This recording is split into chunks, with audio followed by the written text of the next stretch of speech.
Okay, we're back. So, yeah, on call. So, yeah, that's kind of just how software engineering jobs go. What I thought would happen in, college, when you kind of get a little taste, a little trickle of what's to come, you'd think you would just, type all day, and then, just get paid for that and go home. So, it is a little bit of that. Let me squeeze in here. Man, this road sucks. I hate Virginia driving.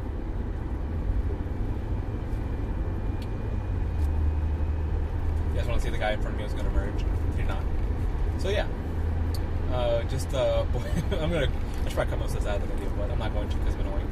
So anyway, corporate job 6 years, great pay for what I was doing. Not a lot of stress if you really separate yourself from the job. But the thing that was kind of, I guess, this is probably like the most Zoomer dilemma ever, is that I just felt like even though I was making money, I could go essentially where I wanted. If I saved up enough money, I could probably buy a house and, go that route. I really wanted to know what I was capable of. I really want to know, like, if I had as much time at my disposal, well, not as much time, but like as much available free time as possible by not working a full-time job, what could I possibly construct? And what did I actually want to construct was the real thing. So what I decided to do, actually, after luckily a big run-up in crypto, which is a whole different video, we can definitely talk about it if you're interested. It gave me the leverage to actually quit my job and kind of just live off the savings for a little bit and just explore and see what Oscar's capable of.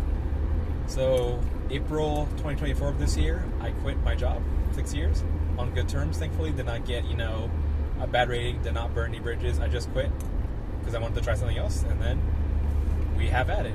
So the first month after I quit, because this is actually the first job I ever got, and I was so wrapped around the idea of, having the job define me at first. It was kind of liberating to actually not have to wake up at a certain time every day and just do whatever it is you want to do. So that's what I did. The first month, I just kind of goofed off, hung out with a lot of friends.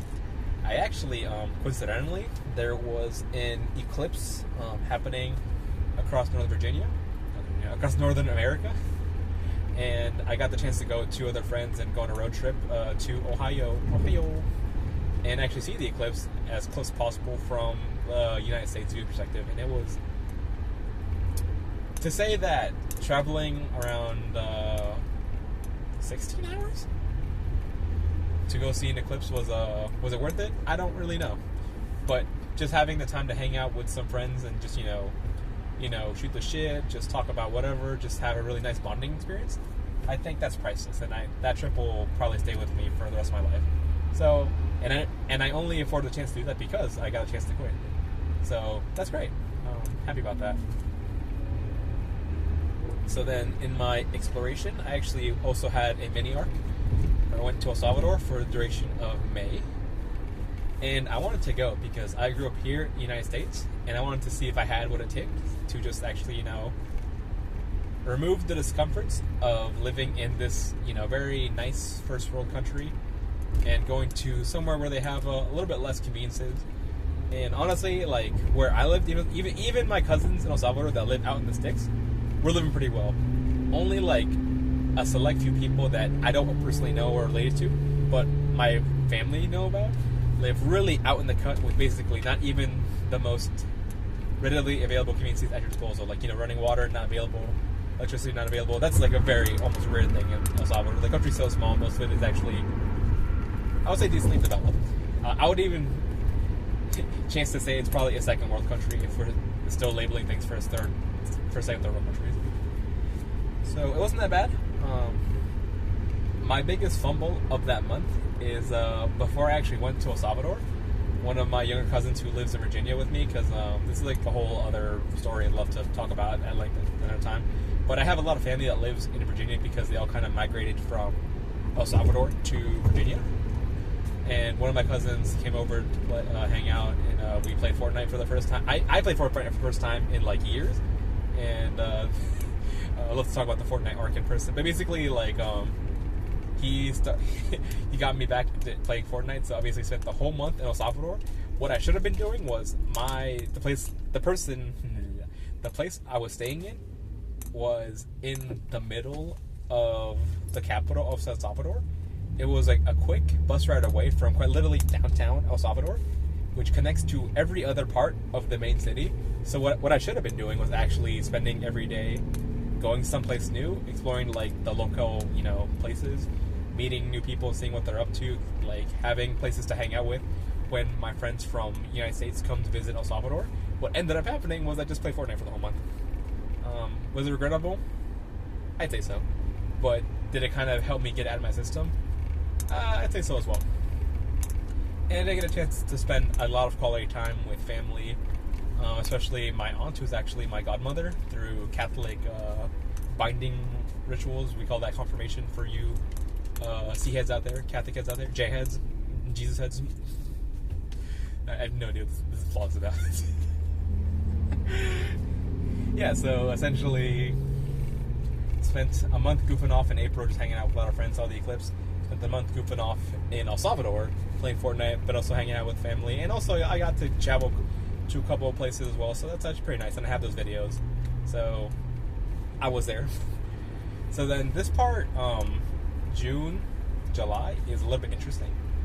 So I may have talked about it a little bit before in this channel, and if not, I'll just talk about it again. Buildspace. So if you don't know what Buildspace is, or was, rest in peace. Buildspace was a program, a free online 6-week program where you would just work on whatever idea you wanted. So maybe you want to, make a software business. Maybe you want to write a book. Maybe you want to write a music album. Maybe you want to make something physical. It was a place that would kind of guide you from ideation phase to execution and then continual iteration. So like you would come up with for example, it's like you wanted to write a book.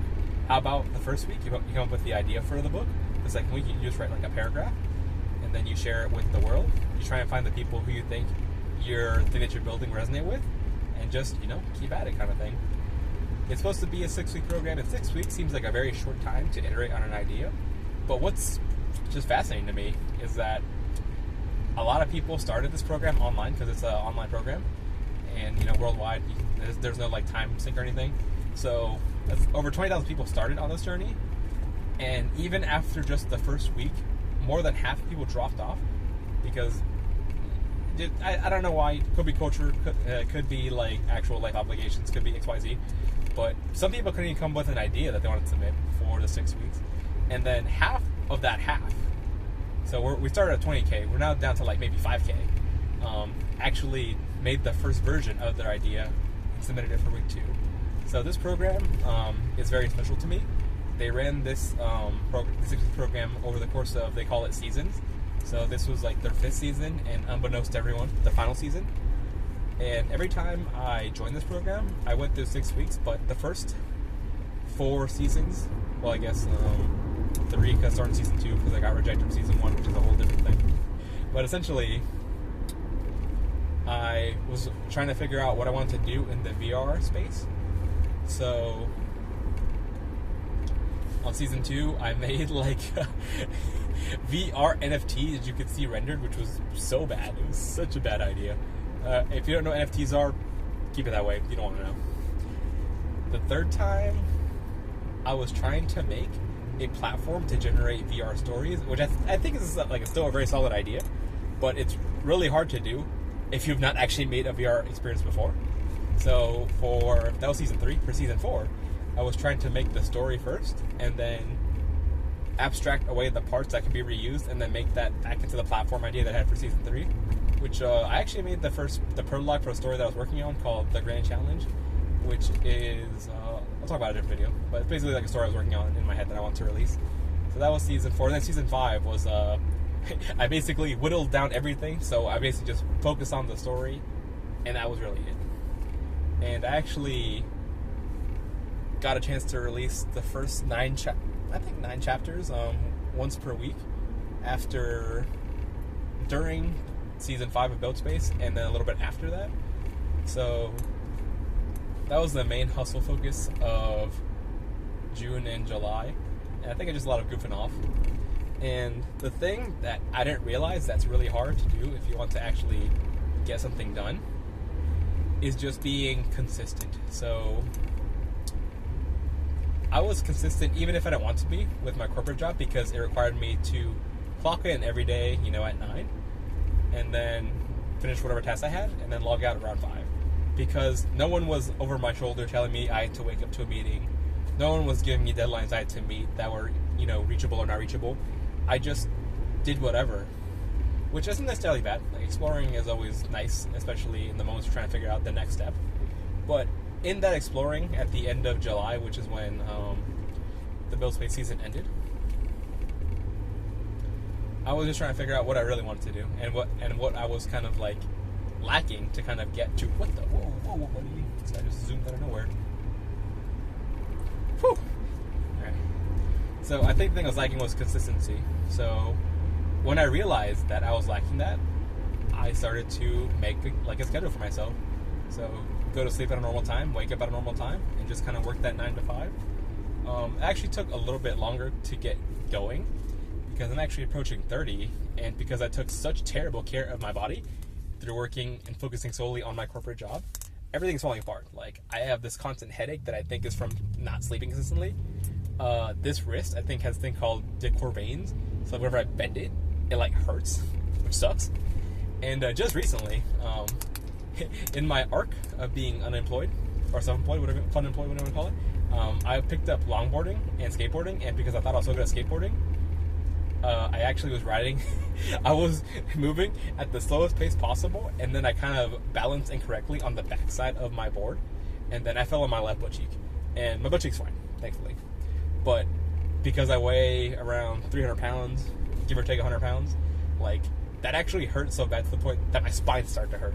So now my lower back hurts as well. And then a little bit after that, I don't know, I picked up dancing as a hobby as well, so just so many different things happening over the course of this last couple months. So I picked up dancing as well. I went to a pop-up dance class in the city of Manassas, which is a little bit far from where I live, but the closest city actually to where I live, which is kind of ironic in a way. And I went to a 3-hour dance class and then proceeded to also go to a wedding, and I think I somehow overused my knees, and now they've been hurting since then. It's been almost nearly a month since that happened, and because I don't have insurance, can't go get that checked out. So every morning I'm kind of trying to get into the cadence of stretching and just trying to get my day started. So that's kind of the update for now. I'm actually approaching H Mart as I promised at the beginning of this vlog. So we are about to find out if these mooncakes truly are half off. And H Mart closes apparently around... Ooh, I could have gone this way. I could have gone that way. H Mart closes allegedly around 10. It's about 9 exactly right now. So I'm going to close up the vlog for now, but this is kind of the update. Just kind of goofing around since my corporate job was quitted. And I'll roll it back in the next video to August, where a lot of interesting things are happening, so stay tuned for the sequel, where you find out whether or not I get these mooncakes. So yeah, thank you for listening to this very scatterbrained, not centralized story. There's so many little side quests that I want to talk about, but I know it would detract from the main point, which is just kind of the update of what I was working on. So yeah, I'll wrap up now. See you in a bit.